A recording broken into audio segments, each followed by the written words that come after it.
Kita ko po si Tony Fowler, and then ang nangyari po nun, hindi nga din po maayos yung pagkakakilala namin sa isa't isa kasi lasing siya that time. Hindi ko siya, parang feeling ko kailangan kong gawin to para lang makapasok sa grupo. Usap-usapan ngayon sa social media ang naging interview ng host-actress na si Tony Gonzaga sa magkapatid na Paye at Papi Galang kahapon November 12, 2023.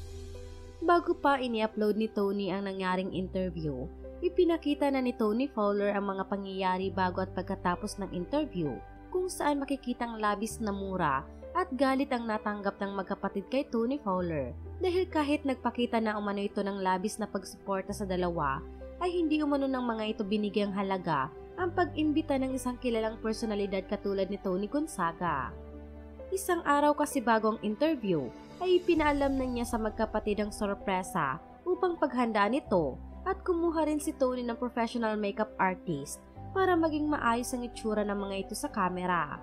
Ngunit maliban sa late na silang gumising dahil 12:30 ang call time nila at 10 AM na sila nagising, hindi rin nagustuhan ni Tony Fowler ang naging damit ni Papi na tila nga raw hindi man lang pinaghandaan.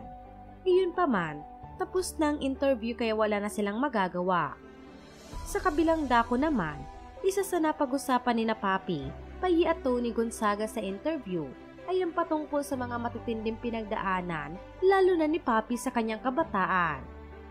Matatandaan na ikinuwento na ito ni Papi noon sa kanyang vlog kung saan ibinugaw nga raw siya ng sarili niyang ina upang may pangtustos sila sa pang-araw-araw nilang pangangailangan at pag-aaral ni Paye. Nakawala lamang umano siya sa kamay ng ina nang tumakas siya at mapunta kay Tony Fowler.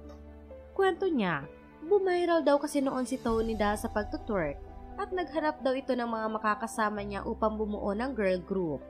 Pagpapatuloy pa ni Papi, alam niya raw na bisexual si Tony, kaya upang isa siya sa mapili, ay nilandi niya raw ang vlogger. Mga pahayag ni Papi, nakita kong nag-viral sa Facebook si Tony Fowler, and then gumawa siya ng girl group. Tapos sabi ko, gusto ko sumali kasi nga gusto ko i-pursue yung pagsasayaw ko. And then sinamahan ako ng nanay ko na mag-audition sa isang bar. Hanggang sa nakita ko po si Tony Fowler. And then ang nangyari po noon, hindi rin po maayos ang pagkakakilala namin sa isa't isa. Kasi lasing siya that time. Hindi ko siya. Parang feeling ko, kailangan ko gawin to para lang makapasok sa grupo. Bisexual po si Tony. So ayun, naglapan kami. And then ang nangyari po, dumaan yung nanay ko. Sabi niya, sino yung kasama mo? Sabi ko, mama ko.